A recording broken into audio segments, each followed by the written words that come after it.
Hola amigas y amigos, sean bienvenidos a la 66ª emisión regular de El Irreverente.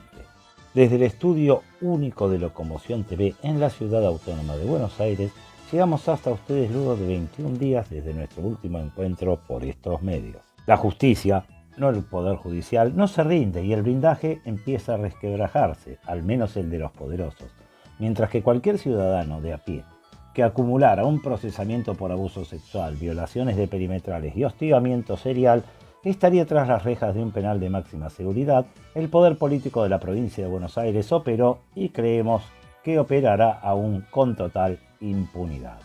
Hoy la realidad choca contra el relato. La Cámara de Casación revocó el escandaloso sobreseimiento dictado a la medida del varón de la Matanza y ordenó sentando en el banquillo. ¿Por qué los intocables del conurbano creyeron que podían arrasar con todo?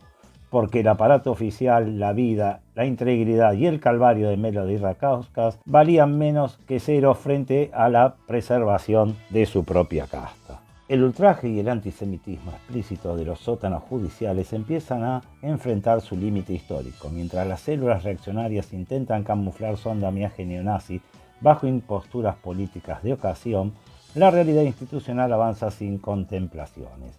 El jury de destitución contra el juez suspendido de Mar del Plata, Alfredo López, puso al descubierto no solo un prontuario escandaloso de mal desempeño, hostigamiento racial y apología de quiebres democráticos, sino también la patética desesperación de un club de marginales que creyó que podía copar los tribunales a los gritos.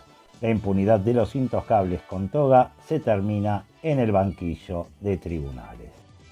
El relato de la prosperidad libertaria se desmorona a los cachetazos contra la cruda realidad económica y judicial, mientras desde la cúspide del poder intenta disfrazar de gestas épicas sus cadenas nacionales de autobombo y sincericidios cambiarios. El andamiaje del ajuste muestra las costuras rotas. Ya no hay cortinas de humo geopolíticas ni promesas de inversiones mágicas capaces de tapar la asfixia cotidiana de los trabajadores. El gobierno llegó para limpiar la casta, eso dijo, pero acumula un prontuario de ineptitudes donde los negociados entre funcionarios, las causas por enriquecimiento y la preparación de una nueva devaluación masiva exponen el verdadero rostro de su estafa. Desde mayo de 2021, cuando se consumó la agresión sexual a la secretaria privada bajo opacidad e identidades de fantasía, se puso en marcha una maquinaria implacable de desgaste. No se trató de un hecho aislado, sino de la utilización coordinada de todo el andamiaje político, judicial y mediático para salvar al jefe comunal. El expediente expone con crudeza el rol de los operadores que actuaron en sintonía con la defensa. Por un lado, la asfixia procesal y los intentos de declarar la falta de acción de la víctima, aprovechando su situación de extrema vulnerabilidad e indigencia letrada. Por el otro, el arsenal de la revictimización. Campañas de prensa parapolicial para tildar la extorsionadora, operaciones psiquiátricas para patologizarla y un persistente acoso territorial que incluyó seguimientos con vehículos sin patentes y un siniestro vial que la dejó al borde de la muerte. Ni la complicidad de ciertos despachos de la Fiscalía, ni el blindaje de la Federación Argentina de Municipios pudieron sostener ese fraude procesal. El fallo de la Sala Tercera destapó la farsa del sobreseimiento express y ratificó la validez de las pruebas, los peritajes y el delito de desobediencia judicial por violar las restricciones de acercamiento. ¡Vamos a los informes! La justicia no se rinde. Espinosa irá a juicio por abuso sexual. El derrumbe de otra maniobra peronista de impunidad. Tras años de blindaje político, operaciones mediáticas y chicanas en los pasillos de tribunales, la estrategia armada para salvar al varón de la Matanza acaba de sufrir un impacto demoledor. El pasado 17 de julio de 2026, la Sala Tercera de la Cámara Nacional de Casación Penal revocó el escandaloso sobreseimiento que la jueza Inés Cantizani le había regalado a Fernando Espinosa a comienzos de este año. La justicia no solo reincorporó formalmente a Melody Jacqueline Rakauskas como parte querellante, sino que le dio una orden directa y categórica al Tribunal Oral en lo Criminal número 16. A poner fecha y sentar al intendente en el banquillo para enfrentar un juicio oral y público de manera inmediata. El fallo de casación desnudó la arbitrariedad de la instancia anterior, que pretendió cerrar la causa declarando la falta de acción de la víctima luego de intimarla a nombrar abogado en un plazo irrisorio de 72 horas en vísperas de la feria judicial de enero. Para los camaristas, la situación de Rakauskas tras las sucesivas renuncias letradas no representó un desinterés, sino una clara condición de indigencia letrada y vulnerabilidad procesal que el Estado no podía utilizar como excusa para consagrar la impunidad del poder. ¿Cómo operó el manual de la patronal? Este avance hacia el debate oral no es un hecho aislado. Se da a pesar del engranaje de protección oficial que venimos denunciando y documentando minuciosamente en nuestras emisiones anteriores. Para comprender la dimensión de la resistencia que enfrentó la denunciante desde mayo de 2021, basta repasar los pilares del dispositivo de contención que rodeó al reo. Asimetría laboral y abuso de poder. La contratación de la víctima en la secretaría privada bajo opacidad de identidades de fantasía, seguida de la irrupción del intendente en su domicilio particular bajo excusas de gestión para forzar la agresión sexual. Amedrentamiento y violación de la perimetral. La causa no solo contempla el abuso sexual simple, sino también el delito de desobediencia judicial, debido a las reiteradas presiones, llamados e intentos de contacto que el entorno de la matanza ejerció sobre Rakauskas para obligarla a retirar la acusación, violando abiertamente la prohibición de acercamiento dictada por la justicia. El rol de los fiscales defensores. La insólita actuación de sectores del Ministerio Público Fiscal, con la fiscal Mónica Cuñarro a la cabeza, más preocupados por sembrar sospechas sobre la víctima y buscar el archivo del expediente que por impulsar la acción penal contra el poderoso. El blindaje político y corporativo. El respaldo explícito de la Federación Argentina de Municipios, FAM, los actos de blanqueo institucional y el silencio de las terminales mediáticas adictas al presupuesto oficial, que operaron en sintonía para invisibilizar el procesamiento y linchar públicamente a la denunciante. El camino de Espinosa al banquillo. El intento de cierre express pergeñado entre gallos y medianoche a finales de 2025 terminó convirtiéndose en un verdadero blooper procesal para la defensa. Al anular el sobreseimiento y ratificar la validez de las pruebas acumuladas, peritajes psicológicos, registros de antenas telefónicas y testimonios clave, la Cámara de Casación dejó sin margen a la burocracia judicial. Salvo un eventual recurso extraordinario ante la Corte Suprema que no suspende el trámite principal, el proceso marcha de manera indetenible hacia el Tribunal Oral número 16. Fernando Espinosa tendrá que responder ante los jueces por los delitos cometidos al amparo de su estructura de poder.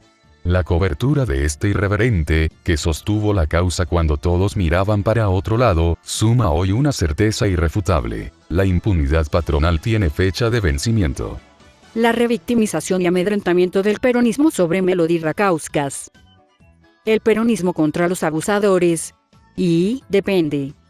Si el acusado fuera un ciudadano común, estaría en Alcatraz. Siendo el patrón de la matanza, activaron el Estado para destruir a la víctima. Si un vecino de a pie, un chofer de colectivo o un comerciante de la matanza sumara en su contra un procesamiento por abuso sexual simple, una acusación por desobediencia judicial por violar la perimetral y un historial de acoso a la víctima, estaría esperando el juicio oral tras las rejas de un penal de máxima seguridad.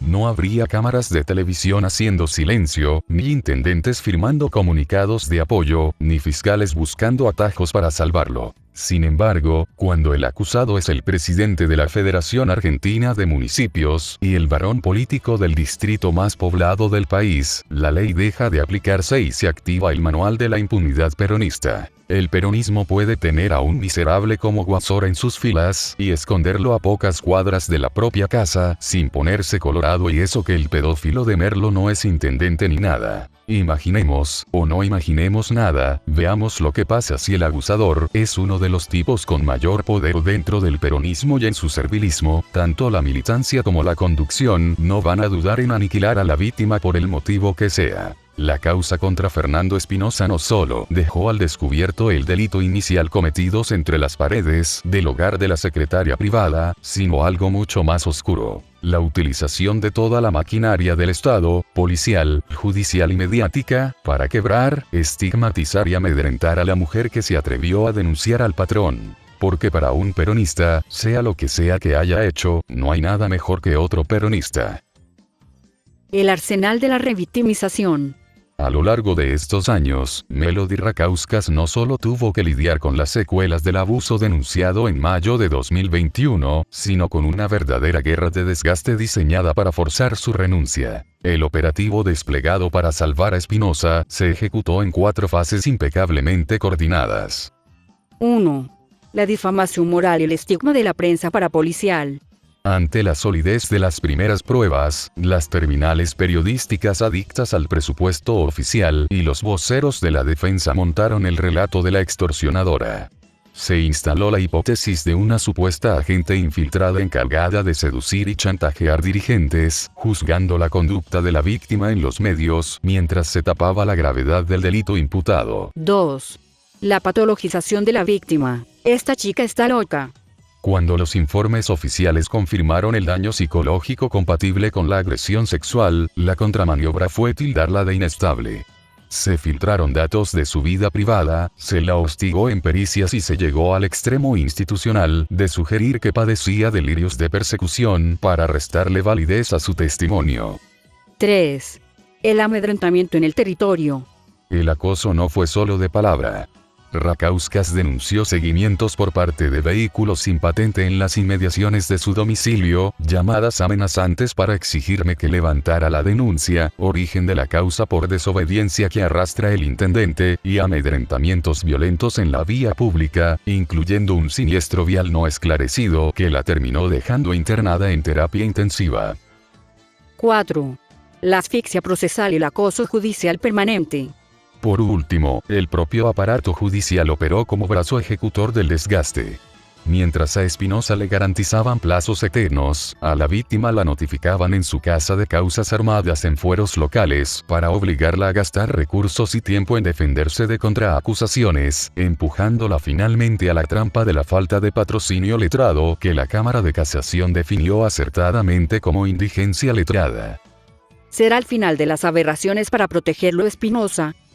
Toda esta batería de agresiones tuvo un solo objetivo: evitar que el capo del municipio enfrente a un tribunal, como sentenció la propia víctima en sus apariciones públicas. A mí me trataron de loca, de prostituta, pidieron internarme en un psiquiátrico, dijeron que extorsionaba hombres y nada era verdad. El fallo de casación que revoca el sobreseimiento exprés y ordena fijar fecha para el debate oral no solo es un triunfo de la denunciante, sino un mamarracho para los comunicadores y operadores que usaron sus espacios para proteger al poder. Todo el aparato que montaron durante años para ensuciarla choca hoy contra una realidad ineludible. El expediente está intacto y Espinosa tendrá que sentarse en el banquillo. Si llegaron a estos extremos, dudamos mucho que se abstengan de seguir ensuciando y revictimizando a Melody Rakauskas. Es más, creemos que el ninguneo de los últimos meses dejará paso a más virulentos y aberrantes intentos de revictimizarla.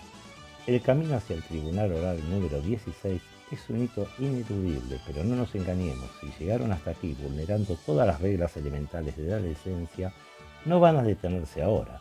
El aparato de difamación seguirá intentando ensuciar a la denunciante. Sin embargo, la verdad judicial ya encontró un límite que ningún blindaje político puede comprar. La impunidad patronal parece tener fecha de vencimiento. El proceso ante el Consejo de la Magistratura contra Alfredo López no responde a opiniones abstractas, sino a una acumulación insostenible de abusos funcionales, desde el freno inconstitucional a leyes de la soberanía sanitaria hasta su abierta celebración de los intentos de golpe en la región, como el asalto a los 3 poderes en Brasilia. Sin embargo, el núcleo de la destitución expone la peor calaña, un patrón sistemático de judeofobia militante, encuestas de lealtad racial y ataques deshumanizantes contra ciudadanos y autoridades de la comunidad judía. Al verse acorralados por las pruebas y los alegatos técnicos, los sectores neofascistas activaron su aparato de choque y posverdad. Por un lado, intentaron montar un esperpento en los tribunales con la irrupción del exconcejal y operador Raúl Padró, agrediendo a legisladores y escupiendo consignas vacías. Por el otro, apelaron al manual de la falacia, disfrazar un bochorno neonazi de defensa solidaria al pueblo palestino. Una pantalla cínica que descansa en las mismas bibliotecas marginales donde hoy guardan el Mein Kampf. La bravuconería de Internet choca de frente con la calle. El 29 de noviembre de 2025, ante la movilización popular que tomó la Plaza de Mayo, el agitador costero Carlos Pampillón terminó confinado en el área de seguridad del Estado y pidiendo clemencia, mientras su socio Padró brillaba por su total ausencia. La cobardía operativa de esta patota desnuda, su absoluta falta de sustento real. Vamos a las imágenes.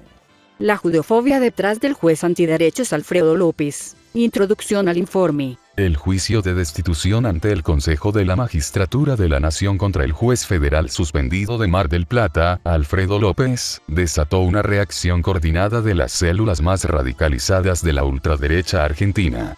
La irrupción violenta liderada por el exconcejal peronista Raúl Padró en los tribunales federales de Buenos Aires, desnudó la reactivación de un circuito doctrinario judeófobo que une al panfletarismo porteño, al activismo costero de Carlos Pampillón y a terminales institucionales de amparo estatal. Para camuflar esta alianza y justificar el boicot al procedimiento legal, estos sectores apelan de manera sistemática a los manuales de la posverdad, la distorsión deliberada de la realidad material a través de narrativas virtuales diseñadas para apelar al prejuicio de sus militantes. La principal farsa discursiva consiste en viralizar los vídeos del escrache institucional, presentándolos de forma mentirosa como una acción legítima contra el sionismo y una supuesta defensa de los derechos del pueblo palestino. Mediante esta pirueta retórica y el uso de consignas oportunistas dentro de la sala de audiencias pretenden erigirse en referentes de una causa geopolítica ajena con el único fin de encubrir su alianza histórica con los sectores abiertamente nazis y reaccionarios de la sociedad argentina. La realidad que la posverdad intenta tapar es estrictamente judicial y territorial. El juez López no está siendo juzgado por sus opiniones geopolíticas, sino por un prontuario oficial de mal desempeño que incluye el hostigamiento sistemático, la incitación a la persecución racial contra ciudadanos judíos y la apología de quiebres democráticos en la región. Al verse acorralados por el avance de las pruebas y los alegatos de la acusación, estos grupos han tenido que sacar del ostracismo a sus viejos agitadores de tribuna para intentar ganar mediante la prepotencia física lo que ya perdieron en el debate del derecho. Los hechos contrastan la retórica virtual de las redes de la ultra con las pruebas fotográficas de su complicidad, sus expedientes judiciales y el historial de cobardía operativa que demostraron cuando la movilización popular organizada les plantó cara en el espacio público el 29 de noviembre de 2025 en la Plaza de Mayo. Marco conceptual. Judefobia y la trampa retórica del antisionismo nazi. El uso del término judeofobia es metodológicamente indispensable para neutralizar la coartada semántica de los grupos de ultraderecha modernos. Militantes del revisionismo radical y el neonazismo apelan con descaro a una falacia lingüística. Argumentan que no pueden ser antisemitas porque ellos no odian a los palestinos, quienes también son semitas. No solamente eso. Hay gente que se dice de izquierda que te cita cosas como el Plan Andinia o los protocolos de los sabios de Sion, como si fueran lo irrefutable. Todo aquel que se precie de haber leído y recorrido librerías sabe que esos libros están siempre al lado de Mein Kampf de Hitler en cualquier mostrador de librería fascista de la Autónoma. El hartazgo ante este tipo de hipocresías hoy nos lleva a denunciar de forma categórica la perversa impostura de estos sectores neofascistas, quienes intentan colgarse de forma oportunista y descarada de la legítima bandera y causa del pueblo palestino. No lo hacen por solidaridad humanitaria ni por defensa de los derechos humanos, lo utilizan exclusivamente como una pantalla discursiva y una cortina de humo geopolítica para encubrir lo que en la práctica es un odio liso, llano y sistemático hacia la comunidad, las instituciones y los ciudadanos judíos. La movilización popular y los defensores auténticos de los derechos humanos han desenmascarado históricamente este asqueroso camuflaje en las calles. El conceptuado término de judeofobia anula esta distracción retórica de la ultra, enfocando la problemática en su verdadera naturaleza. La hostilidad, el prejuicio biológico o religioso y el desprecio dirigido específicamente contra el pueblo judío. El escándalo protagonizado por Raúl Padró en el Consejo de la Magistratura de la Nación, desnudó que el juez Alfredo López opera como la terminal institucional de una red de contención recíproca integrada por actores del neofascismo criminal. ¿Quién es quién en la red de apoyo al juez que merece ser juzgado? El escándalo protagonizado por Raúl Padró en el Consejo de la Magistratura de la Nación desnudó que el juez Alfredo López opera como la terminal institucional de una red de contención recíproca integrada por actores del neofascismo criminal. El agitador resucitado. Raúl Padró, ex concejal porteño de los años 90, signado históricamente por el desprestigio, denuncias de acoso sexual, agresiones físicas y fraudes al Estado y su probada militancia nazi. Tras años en el ostracismo, reapareció como el brazo de choque. El agitador resucitado. Raúl Padró, ex concejal porteño de los años 90, signado históricamente por el desprestigio, denuncias de acoso sexual, agresiones físicas y fraudes al Estado y su probada militancia nazi. Tras años en el ostracismo, reapareció como el brazo de choque encargado de ejecutar la agresión verbal en las audiencias federales. El bruto de choque local. Carlos Pampillón, líder del Foro Nacional Patriótico en Mar del Plata. Aporta la estructura territorial en la costa y arrastra un prontuario de procesamientos judiciales por asociación ilícita, atentados, vandalismo con esvásticas y actos discriminatorios. El tener a este club de marginales nazis apoyándolos es la muestra de que con tres no pueden armar un decente dinosaurio de tres cabezas, apelan a lo que tienen y buscan un mártir del sionismo en medio del mundial. Tienen una chata lectura política de la realidad, ya que al basar sus ideas en el odio, chocan con la pared de su propia ignorancia y caen en errores no forzados. Se tiene mucha fe esta gente, ya que vuelven eternamente del ridículo. Abusan de los residuos de sus tiempos de gloria. La defensa de López intenta presentar las muestras de apoyo a su cliente como reacciones ciudadanas espontáneas. Sin embargo, la articulación política y operativa entre el juez, Carlos Pampillón y la bandita nazi encabezada por Raúl Padró es evidente, y la coreografía que hicieron en el juzgado termina de cerrar el estrecho círculo de apoyos de estos ultramontanos enfermizos y cobardes. El juez Alfredo López y Carlos Pampillón poseen un vínculo estrecho y público. El 9 de junio de 2021, durante una movilización en las escalinatas de los tribunales federales de Mar del Plata, López posó sonriente junto al líder nazi. En esas jornadas, las huestes del Foro Nacional Patriótico montaron cordones de asedio para blindar al magistrado frente al repudio de los organismos de derechos humanos. Durante la exposición de los alegatos contra López por parte del senador Luis Juez, Raúl Padró irrumpió a los gritos, insultando al legislador con agresiones personales, para forzar la suspensión de la audiencia. En paralelo, la patota que lo acompañaba lanzó proclamas colectivas dentro de la sala, al grito de Argentina no es Palestina. Volvieron a utilizar la lucha del pueblo palestino como pantalla discursiva para validar e intentar tapar el odio racial por el que el juez es motivo de este juicio. Tienen tal descaro y desquicio combinados que imaginan que esto podía resultar en transformar a los antiderechos en mártires de una lucha en la que solo buscan impunidad.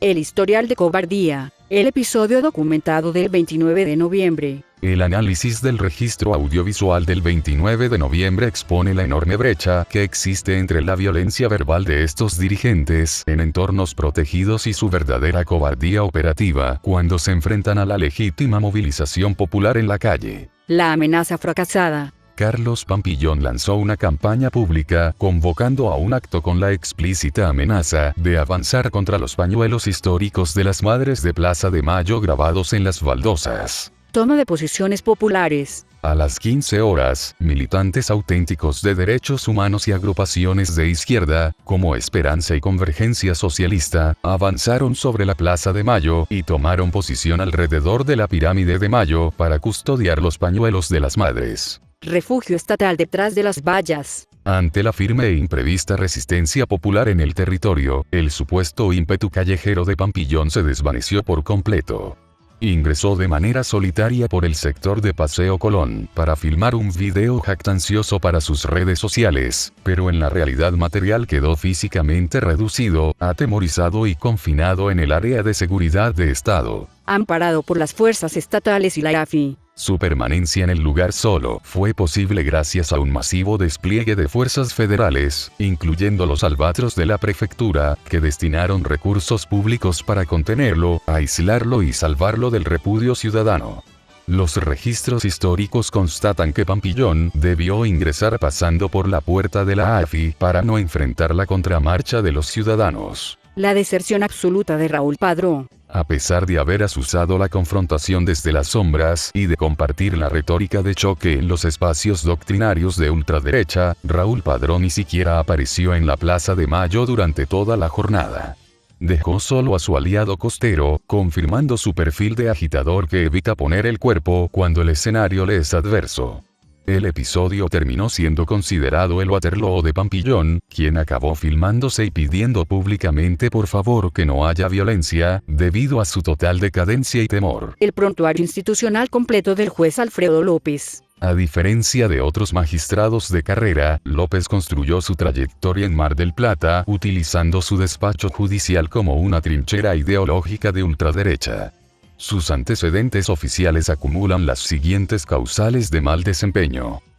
Causal de hostigamiento judeófobo y conspiracionismo. La causal unánime por la cual el plenario del Consejo de la Magistratura le abrió el juicio de destitución se basa en un patrón sistemático de hostigamiento digital, discriminación racial y difusión de ideas de odio a través de su cuenta oficial de la red social X. Promoción de encuestas de lealtad racial. Publicó una encuesta abierta preguntando a sus seguidores a quiénes son leales los judíos que residen en nuestra patria, sugiriendo una supuesta doble intención cívica o traición en la comunidad local. Incitación a persecuciones. Convocó textualmente a realizar interacciones y reposteos en redes sociales para combatir a lo que denominó la judiada interna y externa. Ataques de corte teológico medieval. Intentó deslegitimar al gran rabino de la Avia, Eli Wambra, publicando su foto con la agresión. Usarán la Torá o la Constitución Nacional en la nueva ampliación de la Corte.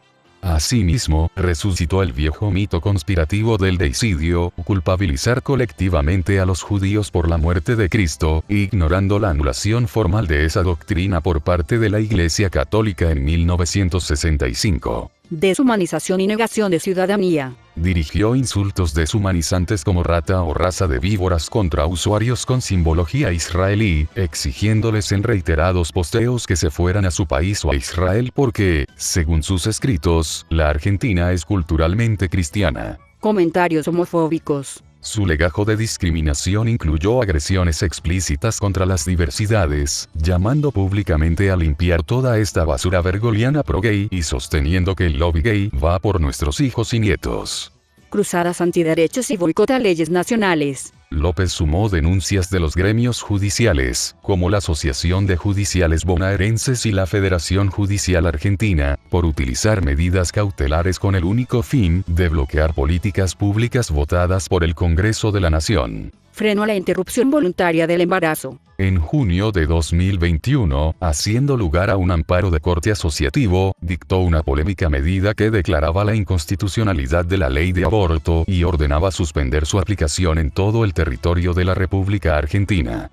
La resolución fue revocada de inmediato por las instancias superiores, por carecer de sustento jurídico elemental. Apología del quiebre institucional internacional. Su conducta como magistrado federal rozó el delito de sedición, al convalidar ataques contra la democracia en la región. Apoyo al intento de golpe en Brasil. El 8 de enero de 2023, mientras huestes de la ultraderecha brasileña asaltaban los tres poderes del Estado en Brasilia, el juez López celebró el ataque en sus redes sociales de forma oficial, publicando: "Levantamiento popular contra el comunista y ladrón de Lula". Esta actuación motivó una denuncia formal por mal desempeño y apología del delito presentada ante el Consejo de la Magistratura por la Fundación Alameda. A modo de cierre por ahora. El recorrido por los expedientes judiciales, los registros fotográficos y el archivo de las calles permite extraer una conclusión concluyente. La virulenta reaparición de Raúl Padró en los pasillos de la capital no es un hecho aislado, sino el manotazo de ahogado de un entramado reaccionario que ve amenazado su último gran enclave de impunidad legal en Mar del Plata. Al verse acorralado el juez Alfredo López ante el Consejo de la Magistratura de la Nación, la periferia neofascista activó de inmediato a su vieja mano de obra desocupada para intentar forzar mediante la prepotencia física y las amenazas lo que ya tienen perdido en el terreno del derecho. La maniobra de posverdad que hoy inunda sus plataformas virtuales, pretendiendo disfrazar un burdo escrache institucional de épica antisionista, es la confirmación de su absoluta decadencia ideológica. Al colgarse de forma oportunista de la bandera del pueblo palestino para camuflar su judeofobia militante, solo logran confirmar que sus bibliotecas siguen nutriéndose de los mismos libelos de odio que históricamente descansaron junto a Mein Kampf en los mostradores más oscuros de la Autónoma. Es una farsa discursiva que no resiste el menor análisis histórico y que choca de frente contra la memoria de quienes defendemos los derechos humanos. Los hechos documentados exponen la verdadera naturaleza de estos personajes. Combinan la agresividad verbal en entornos protegidos o a puertas cerradas con una profunda cobardía operativa cuando la movilización popular les planta cara en el territorio. El Waterloo de Carlos Pampillón el 29 de noviembre de 2025 en la Plaza de Mayo, ingresando de rodillas por la puerta de la AFI para terminar confinado en el área de seguridad de Estado bajo el amparo policial, sumado a la deserción absoluta de un padrón que ni siquiera se animó a pisar la plaza, son la prueba empírica de que esta patota carece de sustento en la calle. Como bien dejó asentado la conducción doctrinaria del justicialismo, en la política se vuelve de todo, menos del ridículo. Y de la cobardía televisada, este club de marginales nazis no vuelve más. La moneda está en el aire en el Consejo de la Magistratura. Los alegatos técnicos del senador Luis Juez y Alberto Máquez han dejado al desnudo un prontuario inaceptable para cualquier magistrado de la nación. Corresponde ahora a las instituciones resolver si convalidan el hostigamiento racial y la apología del delito desde un despacho federal, o si dictan una sentencia ejemplar que devuelva a este liliputense dinosaurio de tres cabezas al ostracismo definitivo del que nunca debió salir. Nosotros, desde la vereda de la memoria y la coherencia, seguiremos investigando e informando, nunca descuidando. De la única cosa de la que no se vuelve en esta vida es del ridículo y de la cobardía televisada. El dinosaurio de tres cabezas que intentó erigir el neofascismo costero y porteño se estrella contra la pared de la misma historia. Que la justicia aplique el rigor de la ley y devuelva a estos personajes al ostracismo definitivo del que nunca debieron haber salido. Las sucesivas emisiones y coberturas de Locomoción TV dejan en evidencia que la crisis no es un accidente, sino el resultado deliberado de un modelo diseñado para rascar el fondo de la olla a costa del hambre popular. Desde la escenificación propagandística en la histórica Casa de la Independencia en Tucumán, hasta las mesas de streaming, donde los voceros del régimen naturalizan un dólar a 1.800 pesos, el poder opera con total desprecio por el tejido social, entregando recursos estratégicos y desregulando el saqueo ambiental y extractivista. El colapso del relato se despliega en varios frentes innegables. Por un lado, la farsa de la transparencia explota en los tribunales con el escándalo judicial que salpica a los hermanos Adorni, acorralados por los requerimientos de la justicia sobre créditos hipotecarios millonarios, propiedades dudosas y rectificaciones de herencias tardías que no cierran ni con la complicidad de su propia familia. Por el otro, el sincericidio del vocero Adrián Rabier, admitiendo que el dólar a 1.800 pesos es una posibilidad concreta, sepultando de una vez por todas la mentira de la flotación libre y confirmando que nos preparan para una nueva devaluación que pulverizará los magros ingresos que aún le quedan a la población. Todo esto aderezado con discursos presidenciales que celebran el ajuste a los jubilados y la destrucción de las economías regionales, mientras festejan el blindaje para los capitales golondrina. ¡Vamos a los informes! Milei solamente hizo propaganda en la vigilia del 9 de julio. Otro bendito fumi presidencial. En la vigilia que todos los años para el 9 de julio se hace en la histórica Casa de la Independencia de Tucumán, el presidente Milei inició las celebraciones del día del 210º aniversario de la independencia con acto de 25 minutos, con discurso de propaganda incluido. 2 minutos antes de las 0 horas del 9 de julio, salieron de dentro de la histórica Casa de la Independencia el gobernador de la provincia de Tucumán, Osvaldo Jaldo, y el presidente Javier Milei y, tras la entonación del himno, dispuso de la tarima para dirigirse al país por cadena nacional.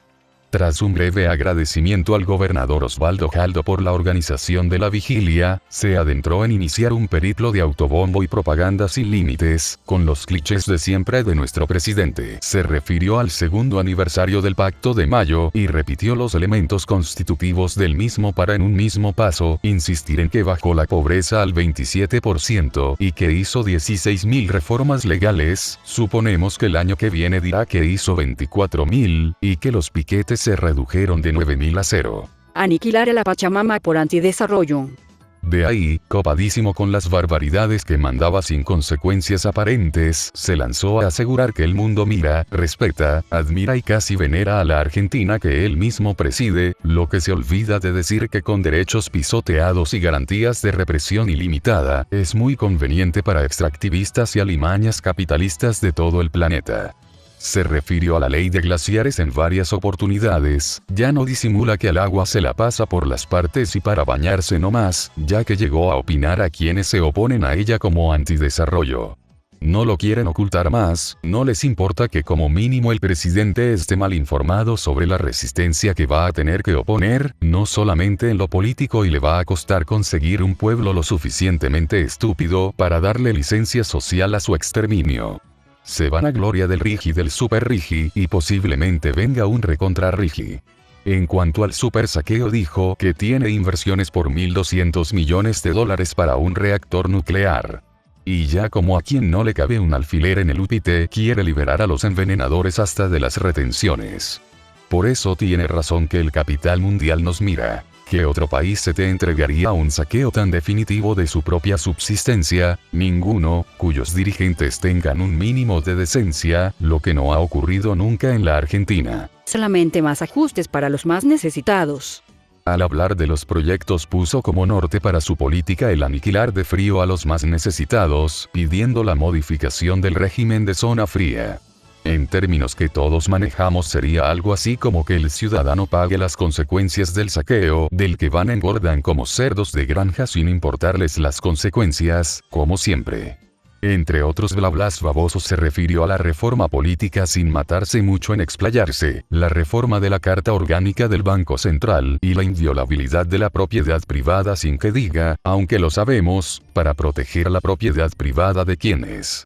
Ya en el final, como quien está alborozado por el triunfo de Keiko Fujimori en el Perú, se mandó diciendo que el continente se está moviendo hacia la libertad. Insiste nuestro presidente en que sabe algo de ella, como que es el jefe de Estado, lo que no solamente no le impide, sino que le avala a este y a otros tipos de descaros. Esta vez no se puso oligofrénico, y simplemente cerró su invitación al saqueo mundial con un viva la patria. Que luego de lo oído nos pareció otra burla más. Un la patria es el otro en versión Milei. Una nueva jornada patriótica transformada en un despropósito de propaganda que solamente anuncia más contaminación, hambre y represiones para la mayor parte del pueblo, en beneficio de unos descarados. El Adornigate no se detiene y sigue fuerte en la faz judicial. La farsa de la transparencia explota en las manos de quienes llegaron a limpiar la casta. Francisco Adorni, que para colmo de ironía es perito contador y exfuncionario del Consejo de la Magistratura bonaerense, es decir, alguien que sabe perfectamente cómo se dibuja y cómo se esconde un número, está en la mira del fiscal Guillermo Marijuán, quien ya empuja con fuerza el pedido de declaración indagatoria. Pero Rafecas, antes de firmar el llamado, decidió cercarle todas las salidas. Primero, la ruta del dinero bancario. El juez le clavó un requerimiento seco al Banco Provincia para desmenuzar cómo Cornos Adorni canceló, entre 2024 y 2026, un crédito hipotecario de nada menos que 60 millones de pesos. Quieren saber de qué caja salieron los billetes y si coinciden con su sueldo público o si estamos ante otra magia de la contabilidad libertaria. Segundo, le exigió a la legislatura provincial su última declaración jurada y mandó oficios urgentes al registro de la propiedad inmueble para auditar de arriba a abajo la titularidad, el valor real y las dudosas formas de incorporación de dos propiedades bajo sospecha. Pero el colmo del cinismo llega con el truco de la herencia. Resulta que, con la causa judicial ya en trámite y las papas quemando, Adorni metió una rectificación de urgencia, alegando que le aparecieron 21 millones de pesos provenientes de una sucesión. Una jugada tardía que Rafecas mandó a cruzar con lupa porque los números no cierran con los que declaró su propio hermano, el ex jefe de gabinete Manuel Adorni, respecto al fallecimiento del padre de ambos. Ni para heredar se ponen de acuerdo. Los montos se dan de patadas. Y como si este barro patrimonial no alcanzara, la Cámara Federal acaba de unificar en Comodoro Pi otra bomba pesada contra el diputado. Una investigación por presuntas tranzas en un crédito escandaloso de 40.000 millones de pesos vinculado al Instituto de Ayuda Financiera de las Fuerzas Armadas, IAF, y a la Obra Social IOSFA. A modo de cierre, por ahora. Esto ya no es un descuido administrativo. Es la radiografía exacta del doble discurso como método de poder. Nos vendieron el sacrificio, la motosierra y la austeridad monacal, pero cuando rascas la superficie de la primera línea del funcionariado, salta el perito contador ocultando bienes, las declaraciones juradas enmendadas a los apurones, y los millones cruzados entre hermanos, que no logran explicar cómo se hicieron ricos mientras el país se hunde. Javier nos prepara para otra devaluación. Cuadruplicar el tipo de cambio significaría que hoy pasamos de 1.500 a 6.000. Claro. Para llevar a una cosa parecida. Si vamos al 2002, donde el tipo de cambio pasó de 1 a 3, sería como hoy pasar de 1.500 a 4.500. Sí. Nadie ve ese escenario. Ahora, que el tipo de cambio llegue a 1.800, a 1.700 para dentro de unos meses, es una posibilidad. El sincericidio de Javier con el dólar a 1.800 pesos. A pocos días de una nueva y decisiva visita de los técnicos del Fondo Monetario Internacional, el oficialismo comenzó a abrir el paraguas de manera desesperada. En este escenario de extrema tensión cambiaria, el vocero Adrián Javier protagonizó un sincericidio que tiró por la borda todo el relato previo. Este 23 de julio, en el streaming oficialista Carajo, reconoció sin anestesia que el dólar llegue a 1.800 pesos es una posibilidad. Para intentar bajarle el costo político al impacto, la estrategia oficial consistió en disfrazar esta inminente devaluación de casi el 20% como una corrección mínima que, según sus palabras, no afectaría los bolsillos. Sin embargo, este anticipo deja al desnudo que el esquema económico llegó a un límite terminal, sirviendo el ajuste en bandeja para calmar las exigencias de los sabuesos del FMI. ¿El dólar está intervenido? ¡El dólar flota! ¡Flota! Y la tasa también. El antecedente, la mentira de la flotación. Esta admisión actual expone la falsedad estructural del régimen de bandas cambiarias que Javier y el oficialismo defendieron desde el principio bajo el dogma de la libertad de mercado. Mientras los trabajadores sufrían la licuación de sus ingresos, la respuesta desde la cúspide del poder había sido la soberbia y la burla. En un recordado número de streaming a mediados de 2025, el propio presidente Javier Milei, Luis Caputo y Santiago Bausili montaron un show desaforado, gritando a coro frente a las cámaras: "El dólar flota", transformando la angustia social por el costo de vida en un meme oficialista para blindar el relato de la supuesta mano invisible y tildar de ignorantes a quienes advertían la devaluación. Del show de los gritos al colapso del relato. Lo que nos vendieron como una flotación pura fue, en los hechos, una devaluación encubierta y dosificada. Al permitir que el techo y el piso se desplazasen mes a mes, el Banco Central devaluó el peso de forma sistemática para evitar el costo político de un salto de golpe, alimentando una inercia inflacionaria constante que machacó el poder adquisitivo.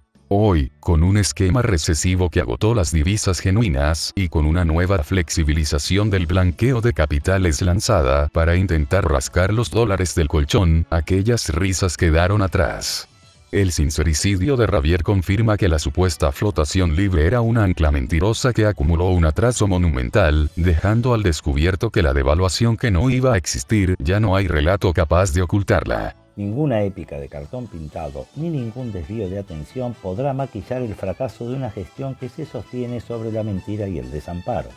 El modelo de la crueldad institucional llegó a su límite operativo. Cuando las reservas se agotan y las causas judiciales avanzan, el único destino que les aguarda es el repudio de un pueblo que ya les perdió hace rato el miedo. Gracias amigas y amigos por estar ahí. Nos vemos en la próxima emisión, la 67ª, si es que todavía no vendieron el aire que respiramos. Sin otro particular, será hasta la próxima, amigas y amigos.